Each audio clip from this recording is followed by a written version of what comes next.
नमस्कार साथियों, मैं कप्तान सिंह अपने YouTube channel Kaptan Singh platform पर सभी का स्वागत करता हूं।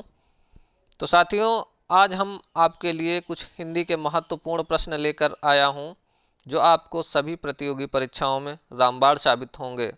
तो आइए देर ना करते हुए शुरू करते हैं आज की अपनी क्लास और देखते हैं हमारा पहला प्रश्न। तो सबसे पहला प्रश्न है, इनमें से बिहारी हिंदी का रूप नहीं है? भोजपुरी, अवधी, मगही, मैथिली। तो आपको बताना है बिहारी हिंदी का रूप कौन सा नहीं है। तो इसका जो विकल्प सही है वो बी, अवधी पूर्वी हिंदी का रूप है। पूर्वी हिंदी के अंतर्गत अवधी, बघेली, छत्तीसगढ़ी भाषाएं आती है। चलिए देखते हैं अगला प्रश्न।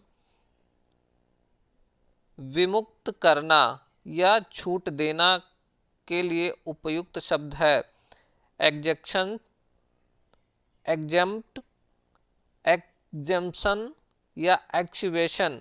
तो आपको बताना है इसमें सही विकल्प कौन सा है। तो इसका जो विकल्प सही है वो सी सही है, एग्जेम्पशंस। चलिए देखते हैं अगला। उत्थान में कौन सा उपसर्ग प्रयुक्त हुआ है? उत, उल, उत्था या उत। तो जो इसमें उपसर्ग प्रयुक्त हुआ है वो उत, हलंत लग जाएगा ताके नीचे। चलिए देखते हैं अगला प्रश्न। अशुद्ध वाक्य का चयन कीजिए। पहला है, जो परिश्रम करता है वह सफल होता है। ठीक। इतनी रात गई, आप कहाँ थे? फिर दिया है, मैं मेला देखने जाता हूँ। डी में दिया है, एक और एक 11 होते हैं। तो इसमें से आपको बताना है कौन सा वाक्य अशुद्ध है। तो पढ़ने में ही पता चल रहा है कि इसका बी अशुद्ध है। इतनी रात गई, आप कहाँ थे? चलिए देखते हैं अगला। यथासाध्य शब्द में समास है, समास फाइंड करना है आपको। द्विगु समास, द्वंद्व समास, अव्ययी भाव समास या इनमें से कोई नहीं। तो जो यथासाध्य में समास है वो अव्ययी भाव समास। यथा इसमें अव्यय लगा है। द्विगु में क्या होता है, पहला पद गणनावाचक होता है। द्वंद्व में योजक शब्द लगा होता है। तो यहाँ पर यथासाध्य में अव्ययी भाव समास है। चलिए देखते हैं अगला प्रश्न। हरिश्चंद्र शब्द में संधि होगी। यहाँ पर आपको संधि पहचाननी है, स्वर संधि, व्यंजन संधि या विसर्ग संधि। तो हरिश्चंद्र को जब तोड़ोगे तो हरि और विसर्ग का चिन्ह लगेगा प्लस चंद्र आएगा। तो यहाँ पे कौन सी संधि होगी? विसर्ग संधि। चलिए देखते हैं अगला प्रश्न। संभ्रम का विलोम है, इसमें से संभ्रम का विलोम बताना है। पहला है अपूर्ण, दूसरा है तामसिक, तीसरा है म्लान, फिर संयम। तो जो संभ्रम का विलोम होता है वो संयम, विकल्प डी सही होगा। चलिए देखते हैं अगला।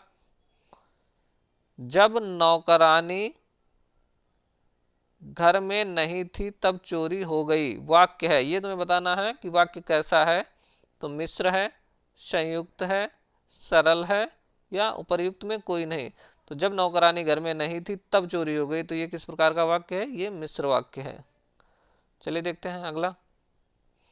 देशार्पण में समास है करण तत्पुरुष, संप्रदान तत्पुरुष, अपादान तत्पुरुष या कर्म तत्पुरुष। तो देशार्पण, देश के लिए अर्पण, यहाँ पर जो तत्पुरुष है वो होगा संप्रदान तत्पुरुष होगा। आगे दिया है, निम्न शब्दों में उपसर्ग रहित शब्द कौन सा है? अच्छत, अजान, अक्षा या अभाव। तो जो उपसर्ग रहित है वो क्या है? अच्छा। अच्छा में उपसर्ग नहीं है, बाकी सब में उपसर्ग है। चलिए देखते हैं अगला।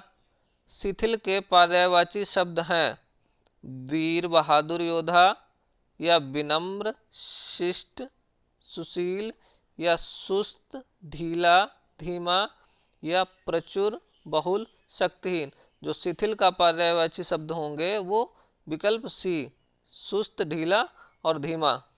चलिए देखते हैं अगला। निम्नांकित में से कौन सा विकल्प विलोमार्थी नहीं है?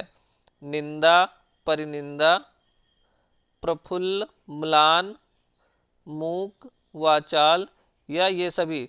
तो देखिए मूक का वाचाल होता है, प्रफुल्ल का म्लान होता है, लेकिन निंदा का परिनिंदा नहीं होता। इसका ऑप्शन ए सही होगा। चलिए देखते हैं अगला। अब तुम जाओ वाक्य है इच्छावाचक, विधानवाचक, आज्ञावाचक या संकेतवाचक। तो अब तुम जाओ, ये कि यहाँ पे किसी को आज्ञा दी जाती है, तो ये कैसा वाक्य है? आज्ञावाचक। चलिए देखते हैं अगला।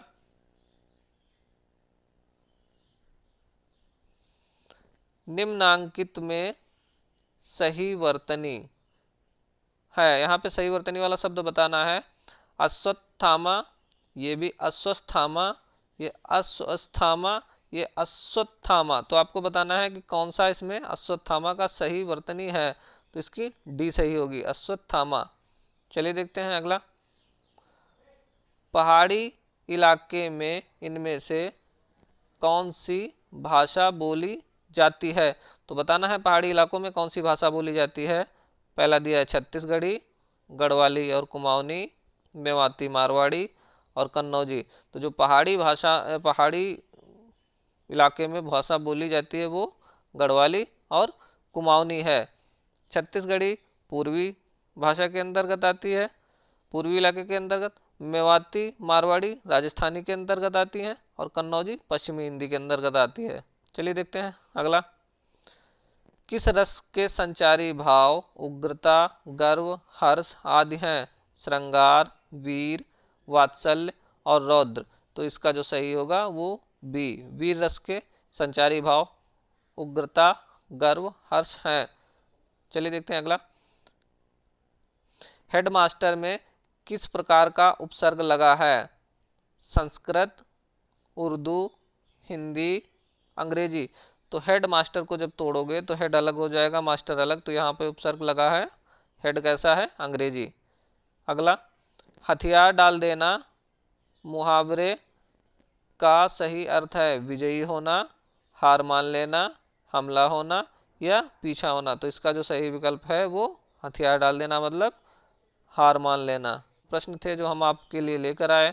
आप हमारी वीडियो को लाइक करें, चैनल को सब्सक्राइब करें तथा ज़्यादा से ज़्यादा दोस्तों में शेयर करें। धन्यवाद साथियों।